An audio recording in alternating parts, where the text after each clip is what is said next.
Voilà, aujourd'hui, ça va être disco, puisqu'on va.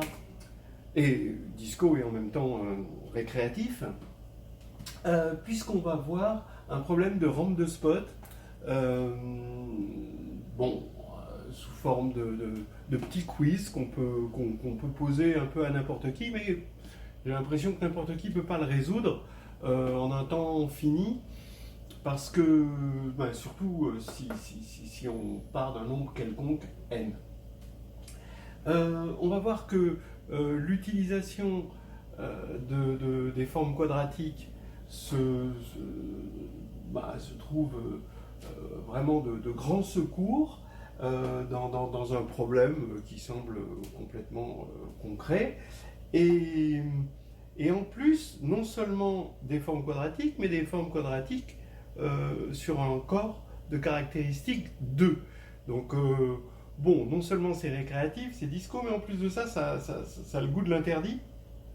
Parce que la caractéristique 2, quand même, dans les formes quadratiques, c'est quelque chose de très souvent évité dans le programme. On dit soit une forme quadratique, deux caractéristiques différentes de 2, etc. etc. Et on expliquera un petit peu à la fin de cet exercice ce qu'il en est exactement. Alors, le problème, c'est le suivant. On a n un nombre strictement positif, on se donne n interrupteurs, d'accord, deux interrupteurs numérotés de 1 à n, et n ampoules aussi numérotées de 1 à n sur une rampe voilà, de spot. Et les interrupteurs, ils sont en train d'agir sur les spots. Voilà. De sorte que, alors attention, pour tout IJ, l'interrupteur I, il va allumer l'ampoule I, mais pas que, hein, il allume l'ampoule I. Ça ne veut pas dire qu'il allume que l'ampoule I, hein, attention. Et 2, si l'interrupteur I allume l'ampoule J, alors l'interrupteur J allume l'ampoule I. D'accord? Voilà. Donc on a juste ça. J'ai oublié de préciser une chose quand même. C'est que quand on actionne un interrupteur sur une ampoule donnée, si il agit sur cette ampoule, d'accord, s'il agit sur cette ampoule, alors si elle était éteinte, eh ben, il l'allume, et si elle était allumée, il l'éteint. D'accord?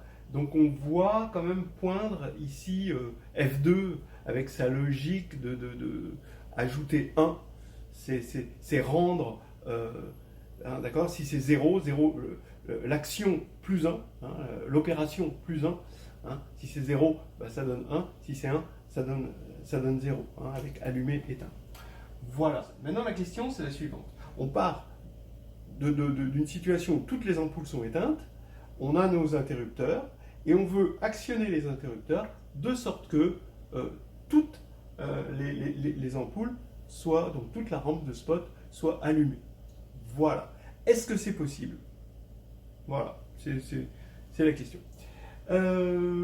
Voilà, la réponse, je vous le dis tout de suite, c'est oui. Regardons pour n égale 2. Bon, c'est normal de commencer par n égale 2. Je vais symboliser comme ceci, hein. L'interrupteur I allume l'ampoule J. D'accord? Alors, allons-y. Pour n égale 2, quelles sont les possibilités d'avoir ces deux axiomes? Alors, d'abord, soit alors on a l'interrupteur 1 qui allume l'ampoule 1, l'interrupteur 2 qui allume l'ampoule 2, et c'est tout. Voilà, donc ça va bien vérifier ces deux-là. Et là, c'est pas difficile de tout allumer. Il suffit, bon, on a tout éteint, on allume 1, on allume 2, et ça y est, toute la rampe de spot est allumée. Bon. Autre configuration. La configuration où l'interrupteur 1 allume 1, mais allume 2 aussi. Et donc, du coup, il faut que 2 allume 1. Et il faut que 2 allume 2, parce que de toute façon, ça, c'est le premier axiome. Donc, en fait, chaque interrupteur allume tout. Bon, bah ouais, ça marche. Il suffit d'allumer l'interrupteur 1 à partir du moment où c'est 0. Et là, toute la rampe de spot va être allumée. A good trip. Feel the music, babe.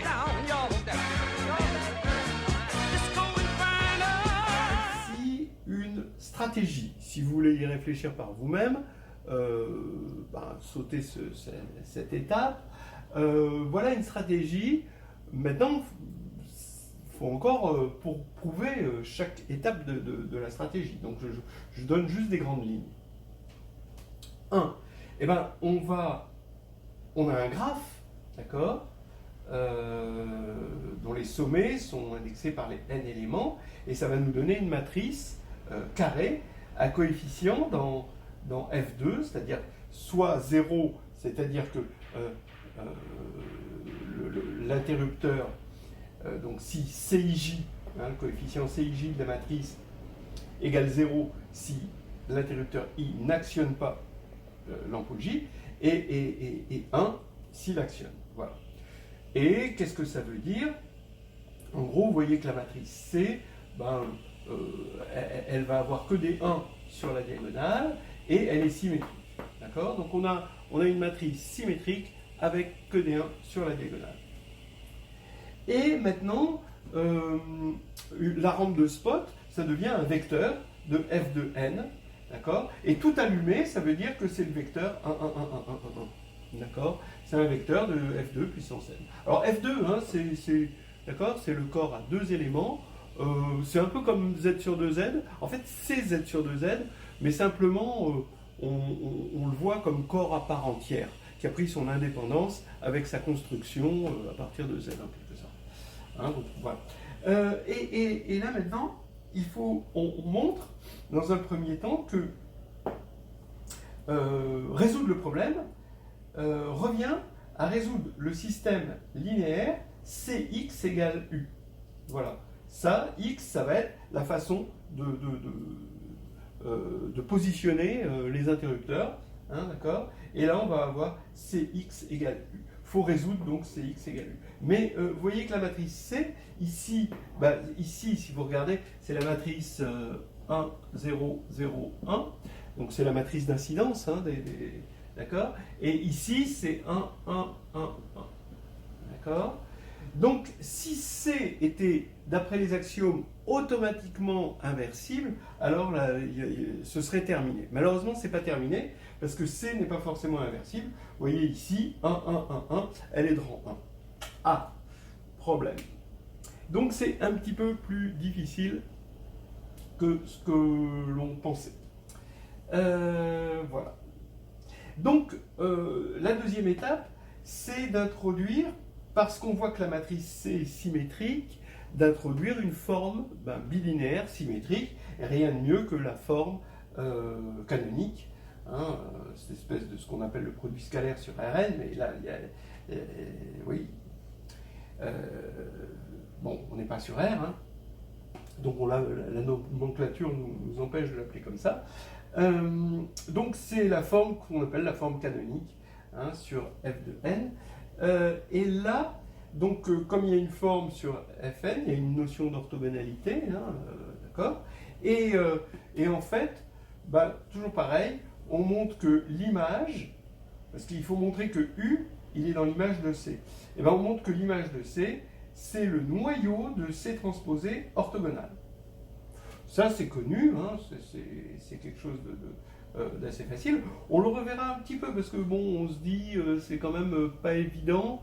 On est sur F2, qu'est-ce qui est vrai, qu'est-ce qui est faux? Ça, c'est normal, on se pose ces problèmes.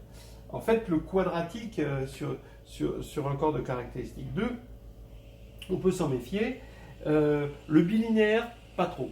Et en fait, jusqu'à présent, on a toujours le bilinéaire et le quadratique qui sont de pair, alors que là, en caractéristique 2, c'est deux choses différentes. Mais en gros, ça va marcher. Donc il suffit de montrer que U est dans im de C, c'est-à-dire que U est dans ker de C transposé orthogonal. C transposé qui est rien d'autre que C. Donc on va prendre, parce que C est symétrique, d'accord? Donc X appartient à ker de C. Et là, on montre que, donc, à partir d'une forme bilinéaire, bah, on obtient une forme quadratique par la manière habituelle, et en fait, x appartient à clair de C implique que q de x égale 0. Et là, il va y avoir un petit miracle qui va faire que x, c'est ici que ça se passe, que x est orthogonal à u. Et donc, x étant orthogonal à u, ben, u, il va être là-dedans, donc il va être là-dedans, et on va avoir notre solution. Voilà, en gros, les étapes. Oh, okay.